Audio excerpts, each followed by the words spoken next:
Okay, well, good afternoon, good evening, Pipe Pals. Actually, it's probably more like afternoon, late afternoon. Well, it's not even late afternoon. It's like just barely about 4 o'clock. Okay, I got this new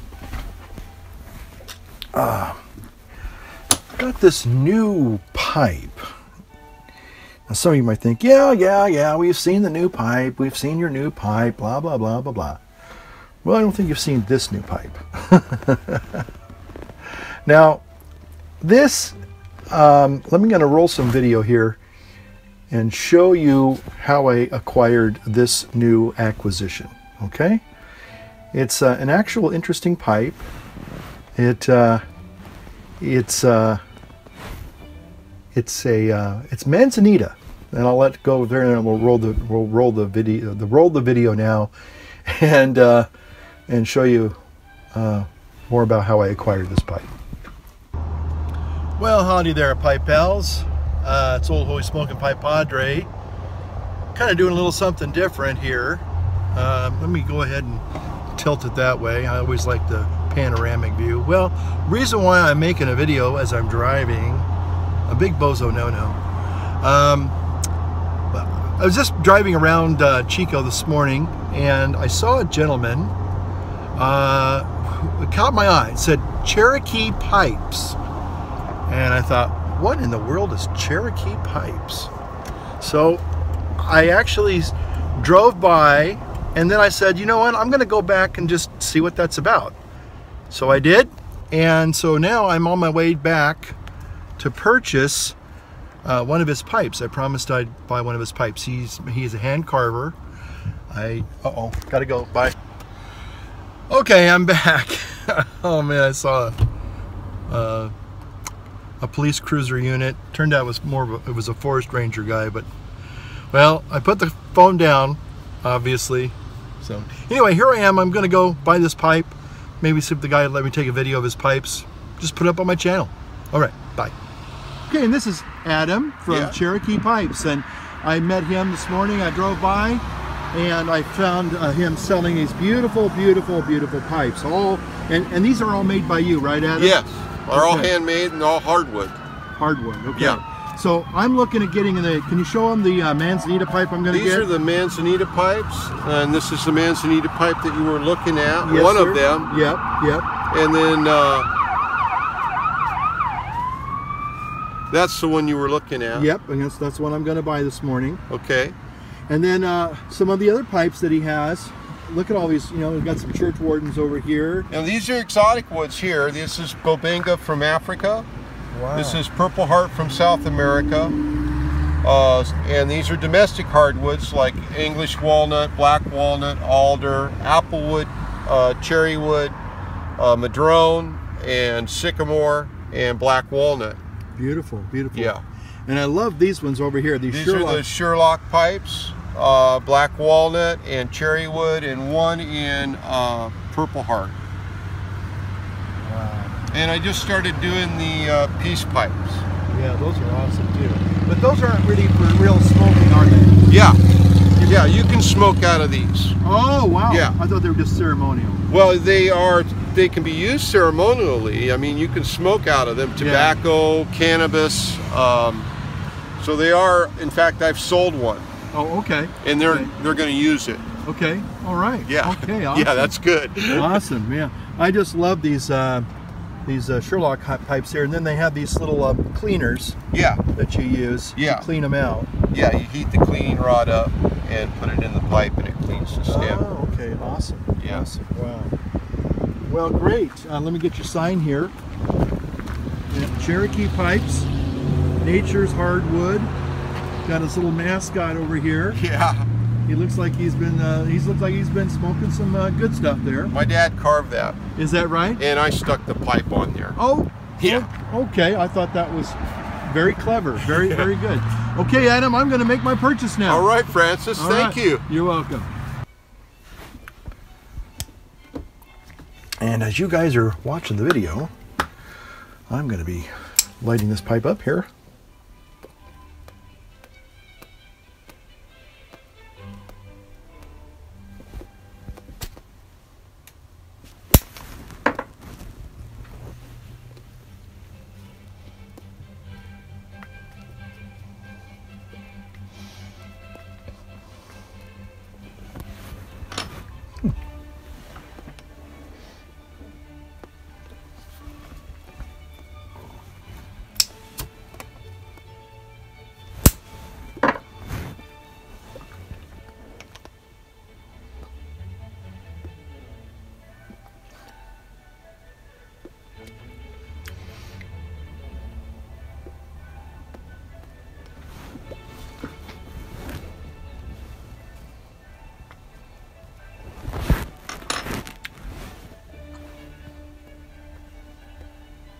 Okay, so this is again a manzanita pipe. Never had a manzanita pipe before.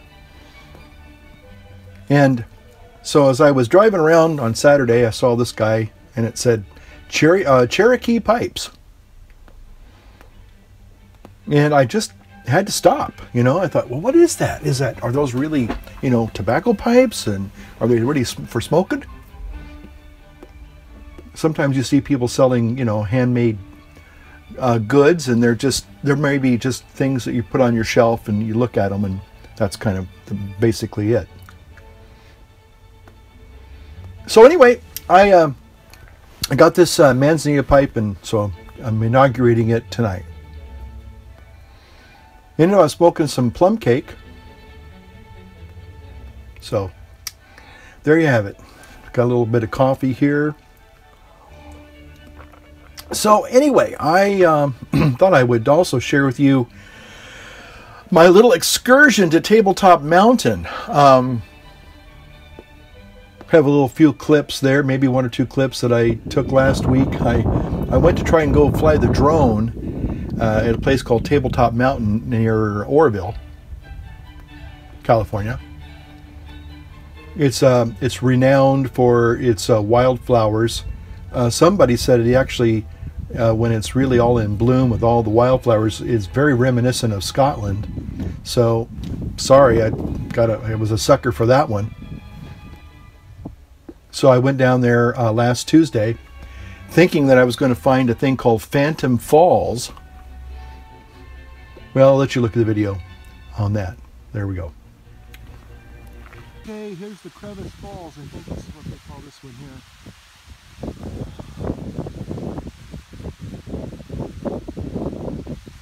How am I going to get back up there?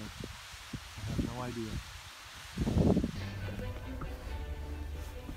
Okay, so that was my little adventure last Tuesday, going to Tabletop Mountain, and in my search for Phantom Falls, never did find it. Went the wrong direction, got in about almost 4 miles, and realized I'm going the wrong way. So I hiked it back. I thought, well, once I was there, my halfway point, I thought, well, I'll set up the drone. I couldn't get it to fly. I mean, not that it wouldn't fly, it's just that there's like a little pre-flight check list you got to do before you can launch the drone. So, unfortunately, I couldn't get through. Like, one of them was calibrating it, and I couldn't get it calibrated. And if you can't get it calibrated, it's not going to fly. So, in fact, it was kind of funny because I think I did like 7 or 8 times. You have to take it, and you have to hold it, and you have to spin it around. I got so doggone dizzy. I had to sit down. I mean, oh man, it was embarrassing. And then I had to, after I got all kind of, you know, kind of woozy and kind of, oh, I'm not feeling all that great. And I wasn't very smart. I haven't been walking like I have been. I mean, I haven't been, probably about 2 weeks, maybe a week and a half. I've just barely been doing any kind of exercise at all. But I wasn't feeling all that bad. And I thought, I was told that the falls, this Phantom Falls is like 2 miles, about 1.5 miles to 2 miles in one. And I said, oh, I can walk that. That's not a problem. Which is true. So anyway, but it turned out I went the wrong way. And when I finally realized I encountered some other hikers, and they said, oh, no, you were supposed to make the right turn at the parking lot. You went down the other trail. So I went, okay. So I did find some, as you could see by the pictures and such. I found some the other waterfall. There's another waterfall, but it wasn't the Phantom Falls. How am I going to get back up there? I have no idea. Well, so far this manzanita pipe is doing quite well. Manzanita is a very, very, very tough wood. Very tough wood. So I'm thinking that when I heard it was manzanita, I said, well, that's some strong hard wood there. So I'm thinking it would probably make a pretty darn good pipe. Now there's no real mouthpiece to this, as you can see. I guess guess you can see that. I mean, it's just what it is. And I have to be honest, I think these pipes are more for, shall we say, the recreational or medicinal marijuana folks that like to use pipes as well. Okay, so maybe we can include some of them in the pipe community as well. I'm sure maybe some of you might be into that type of herb. So again, but I was just curious, and again, I felt like I wanted to support this guy, so that's why I stopped and almost got arrested. I wasn't arrested, but I almost got a ticket because I pulled out my phone to say, "Hey guys, I'm going to go check this guy out," and all of a sudden I look over and there's a police cruiser right across the way, and I'm going, "Oh man, that guy saw me pick up my phone. I'm going to get a ticket." But I didn't. It turned out to be a game warden, so he didn't. I guess he could give me a ticket, but he didn't.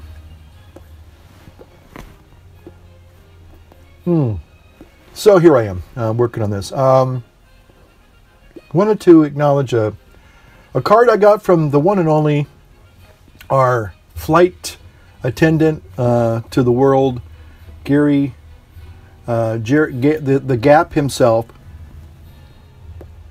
And I found the card just today, but I think he sent it about 2 weeks ago. So sorry about opening it kind of late, Gary, but thank you for it. And you included an addendum to your card letter written on some rather interesting paper. It had some texture to it. It looked like it was kind of perforated in different designs, and it just made it for an interesting reading experience. I just want to say that he always sends interesting things. So I thought that was interesting.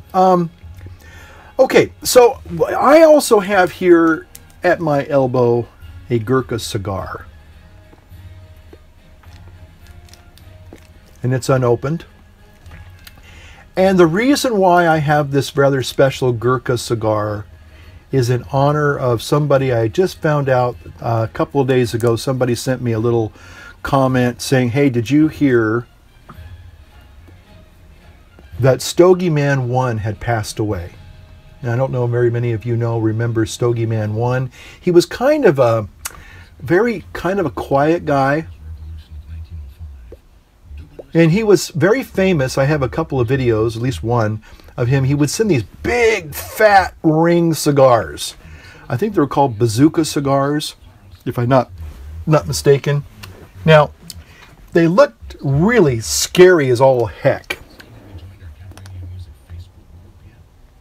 But I remember being intrigued by them, thinking, well, if this doesn't kill me, it's going to make me stronger, right? And so anyway, but I really remember he sent me several of them, and many times, not just the one time, but several times, and they were tasty. I really enjoyed them. In fact, I think I actually even ordered my own once, and I'm hoping that maybe I can find a link or something. If some of you are watching and you kind of got, what I'm talking about. I think they were called bazooka or kazuka cigars or something like that. But they were these really big ring cigars. They were just like, they looked like almost like a Groucho Marx kind of corny gag cigar where they would blow up on you type thing. And they looked more like something you'd see on a kind of a comedy show or something. They were just really bizarre, just outrageously huge and large. But I have to say, they actually were quite tasty. Anyway, the other thing about Stogie Man 1, and his name is Dwayne, we actually did FaceTime calls together.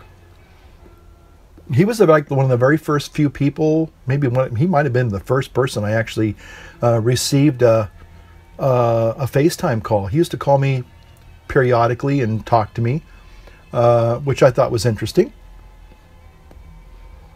And I think we probably had some things in common. There were some things I think he probably disagreed with me on some things, and that's okay. But we had some really good old chin wags, It was just kind of amazing that we could sit there, and I think he used to live in Long Beach. I used to live in Long Beach at one time.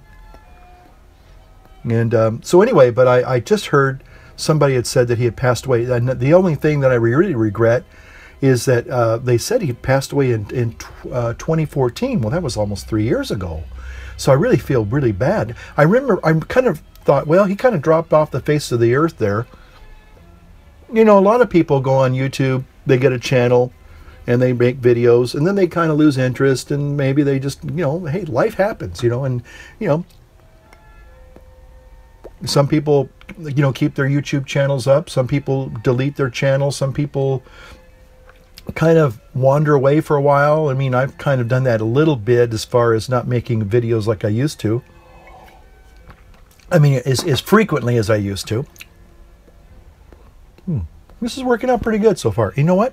And I have to say, it's hardly hot at all. The only thing I kind of miss is the stem, but yet somehow it's not bad. It's not bad. Maybe what I do, I've been thinking about possibly having a contest, because I have an item in my little inventory. It's not pipe related, it's a tech thing.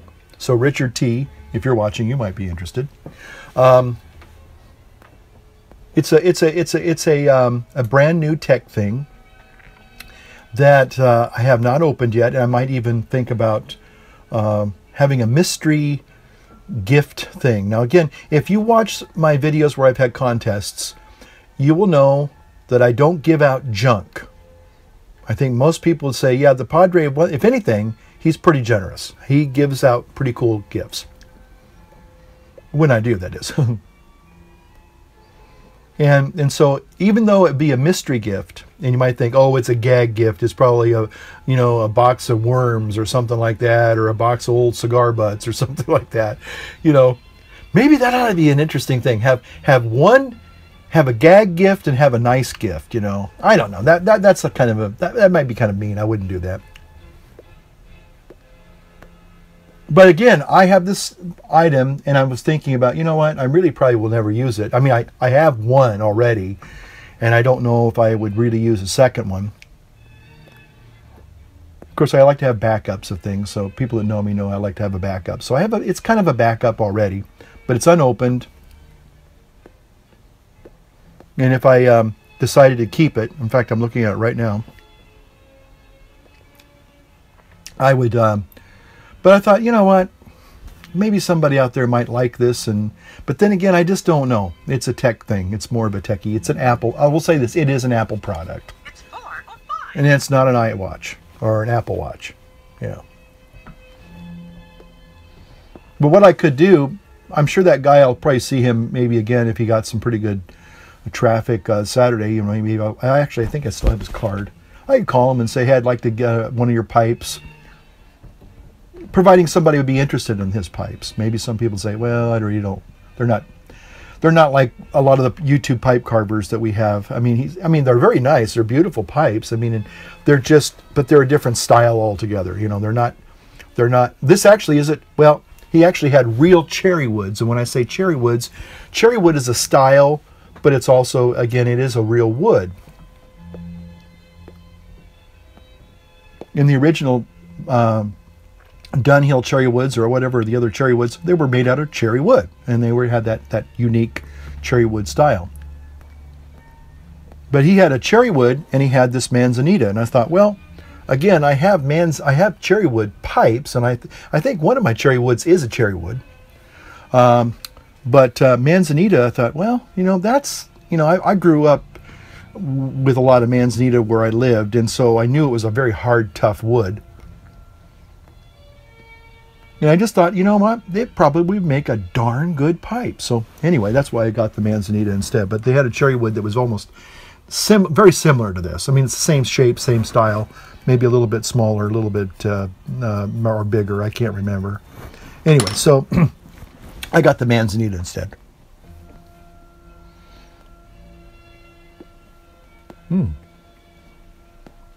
I will say it has a quality to it that is unique.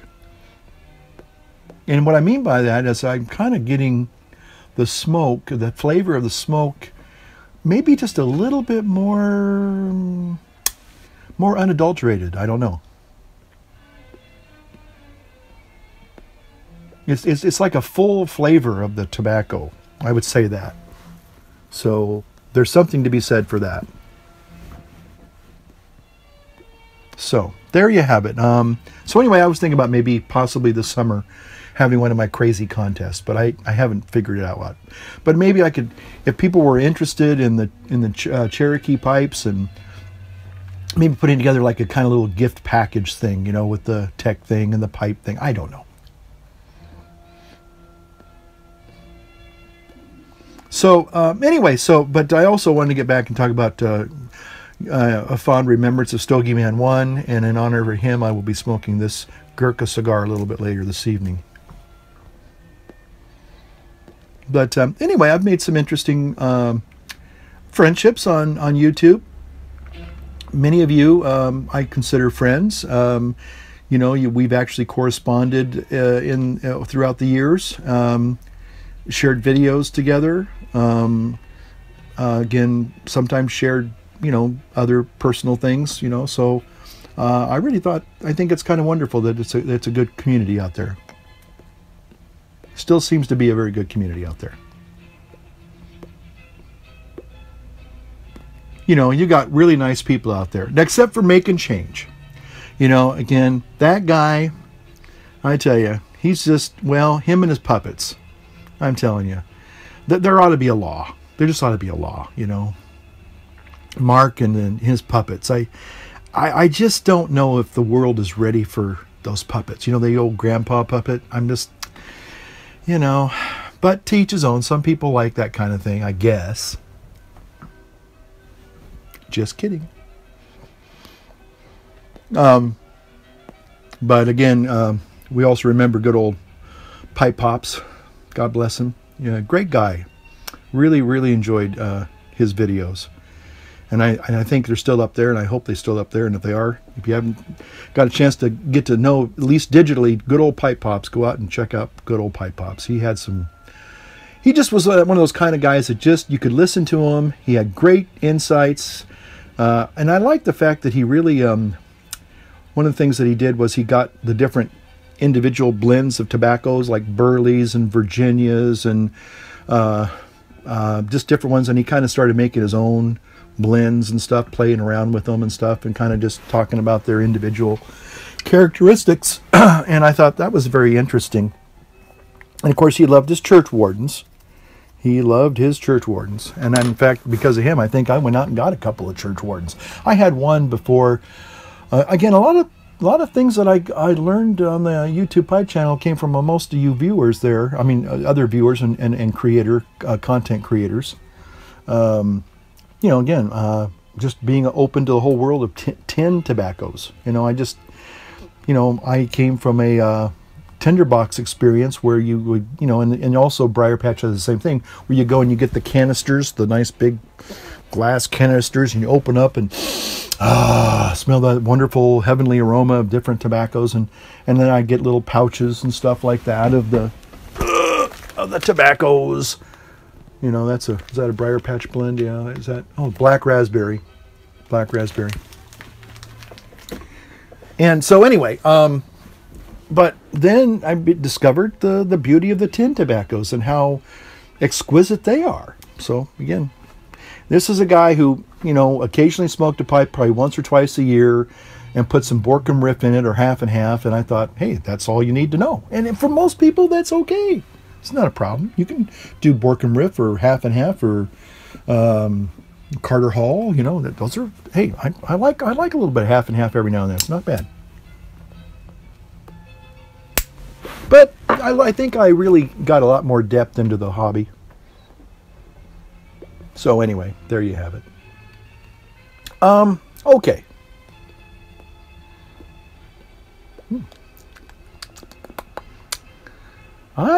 You know, again, the reason why I'm a little bit, you can't clench it and hold it in your teeth. That's the only thing you really can't do. I guess if you really were a manly man, or a manly woman or womanly woman, you could kind of, you could do that. But I wouldn't want to really do that, you know. Anyway, so I'm getting pinged.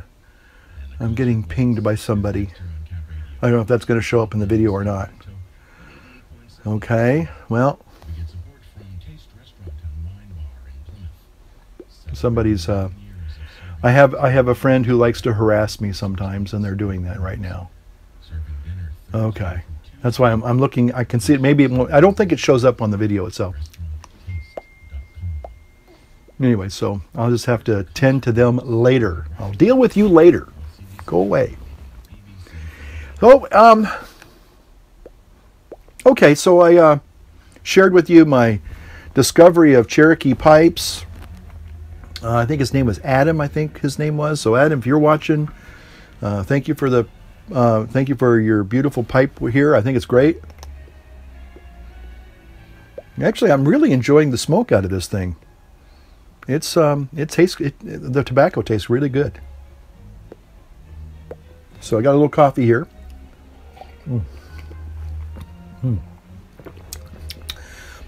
That tastes. This is a it's a vanilla flavored coffee from Trader Joe's, but I got to tell you, mixed with the sweetness of this tobacco, and this, it has a chocolatey, velvety flavor to it. I know this is going to sound crazy, but you ever have chocolate milk? You get that little chocolatey coating when you drink chocolate milk. I mean, in the old days, Nestle's Quick before it was all kind of more processed. It was the powder, and you get this towards the end of the bottom of the glass. You get that really intense chocolatey coating flavor, velvety flavor. So you take this and you take this, almost reminiscent of Nestle's Quick. Isn't that weird? Delicious. Yeah. So gonna talk a little bit about.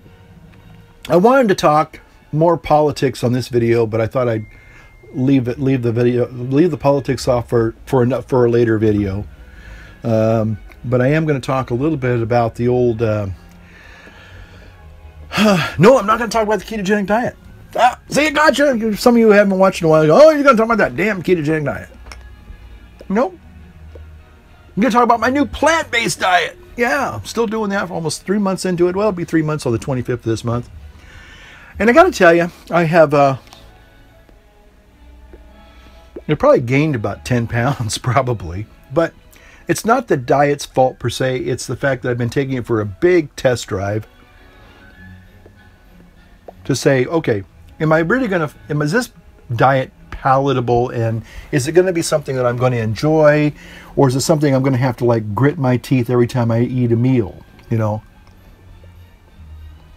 And I have to tell you, with the exception of coffee, I started introducing coffee back again in right after, on Easter Sunday, I had a wonderful, delicious, marvelous, magnificent cup of coffee after 7 weeks. It was just heaven in a cup. But this new plant-based diet, starch-based diet, plant-based diet, carbohydrate diet, I have to say I find it very, very delicious. Now, I make a lot of different plant-based meals, and I have to say that they really, really are extremely tasty and delicious. And so I have settled the question, is this a diet that I really truly find palatable and satiating? And the answer is yes. Are these some of these meals I have to kind of like gag it down to, you know, like, oh, yuck? Not at all. It's just the opposite. I find them to be a little bit too tasty in some regards. And I've made many different types of recipes, and I'm just really, as far as that goes, I like it. Now, I probably like it a little too much, and I've been eating too much. So what I am endeavoring to do now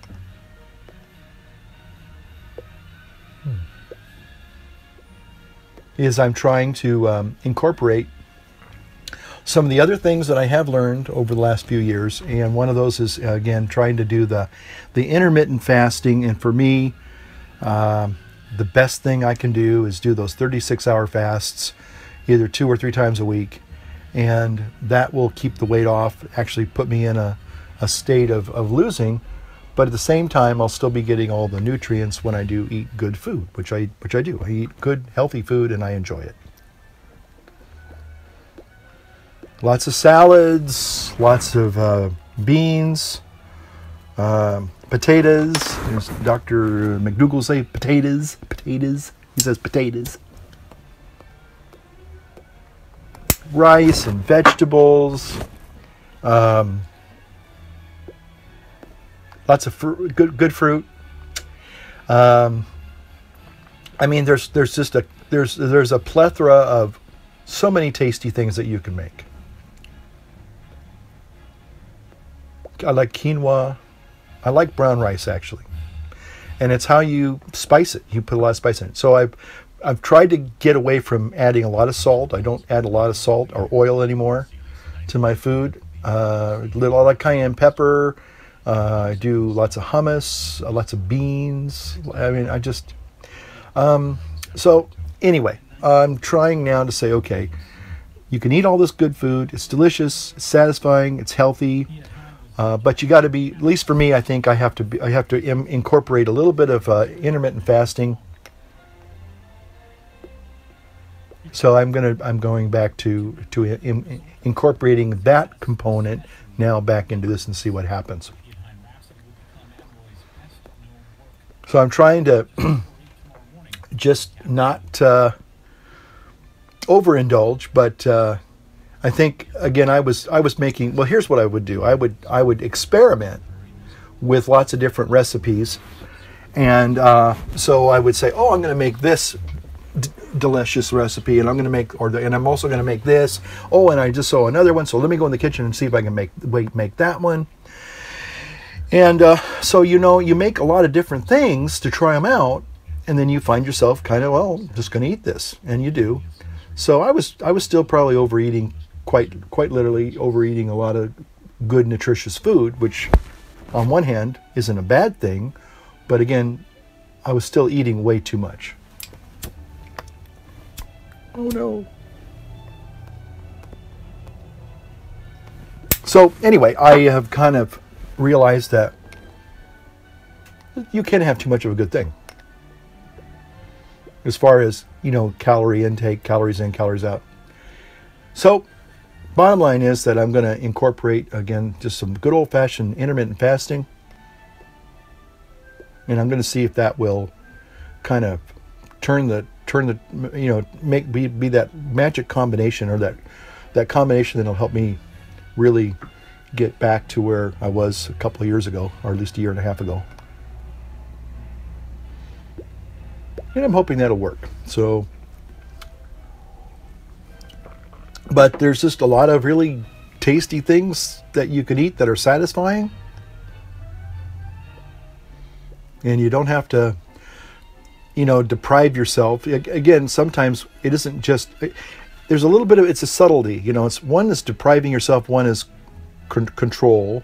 Talked about that a little while ago between recreational eating and responsible eating. And so if you're experimenting with recipes and things like that, you're going to make, you know, according to whatever usually they're for, you know, 4 or 5 servings. And so, you know, here you have I made a lentil soup on Friday, which was absolutely delicious. Spicy, glowing red lentil soup.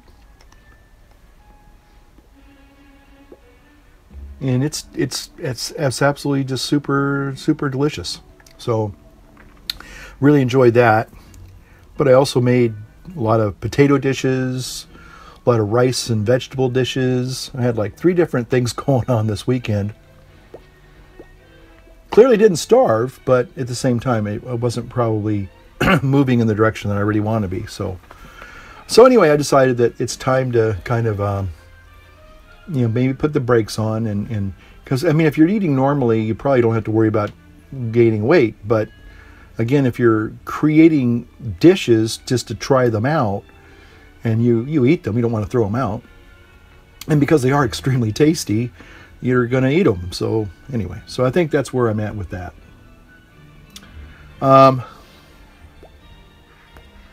I think this has probably come to an end. I got, as far as the bowl goes, I got the biggest one sort of the biggest one they had.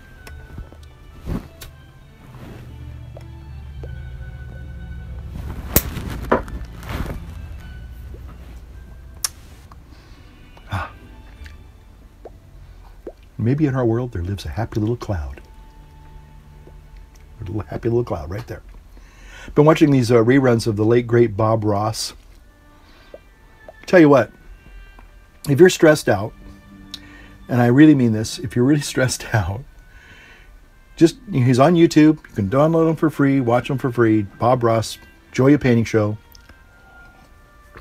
There's like 30 seasons. Not that he did 30 years, but I think they did like 2 seasons in a year.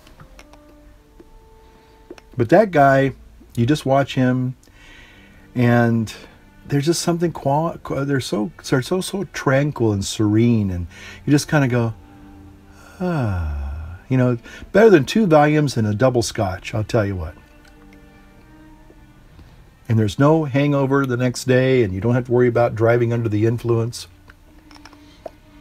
Have a little breathalyzer test. Have you been watching Bob Ross videos?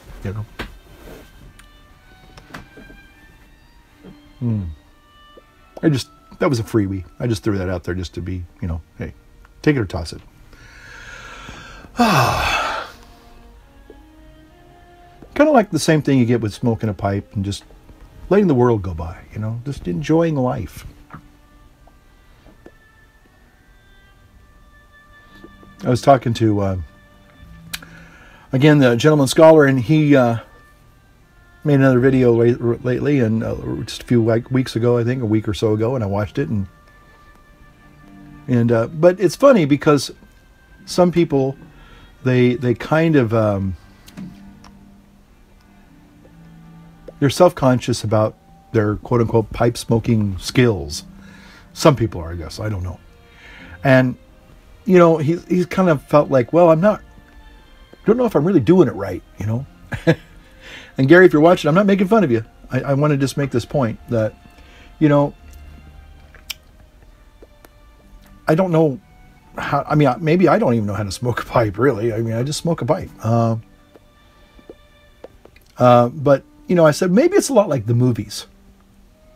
And he was like, what do you mean like the movies? I said, well, the old cowboy movies where the guy has the 6-shooter and he's bang, bang, bang, bang, bang, bang, bang, bang, bang, bang, bang, bang, bang, bang, bang.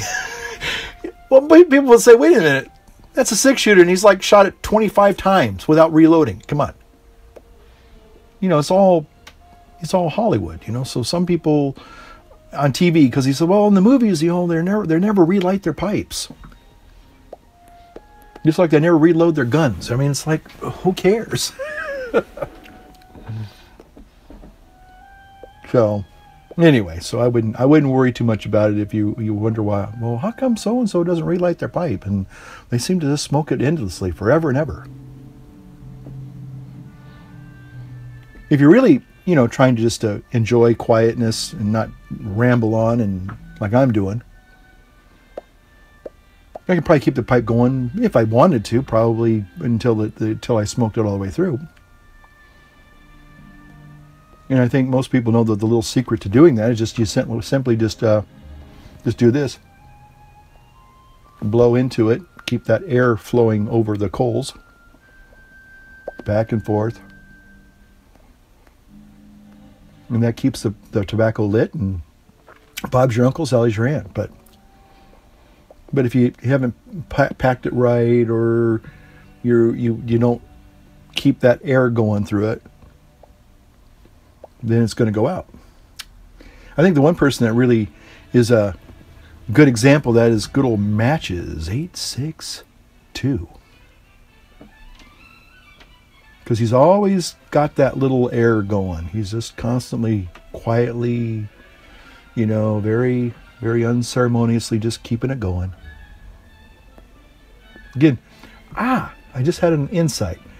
Matches 860 and Bob Ross, that's why I like that guy's videos. He's a lot like the Bob Ross of the pipe smoking community. Because you'd watch his videos, and they're very quiet and tranquil, always out there in the beautiful nature. He's got, you know, he's really got that thing down.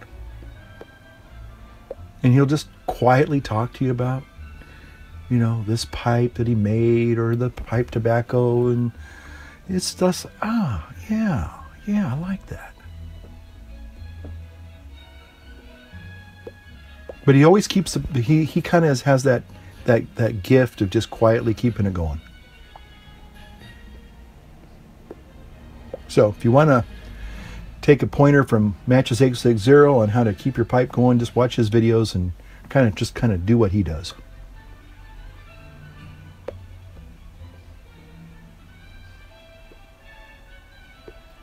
Well, for a first smoke in this Manzanita, it's not bad. Although I think, excuse me, I think I'm probably at the very end of the bowl here. Although it feels like there's a little bit more, maybe.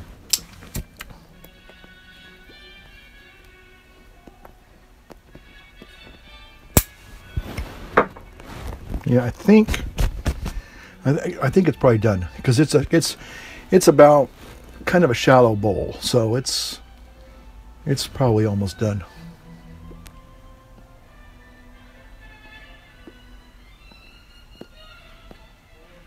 Yeah, I think it's done, unfortunately. Well, maybe that's a good thing, because maybe I can bring this video to a close. Say to all of you out there, and you know, thanks for watching, and I appreciate it. And maybe next time we'll talk and get into more interesting, more philosophical things, possibly. I don't know. Whenever the mood takes you. So thanks for watching. We'll see you next time. Take care.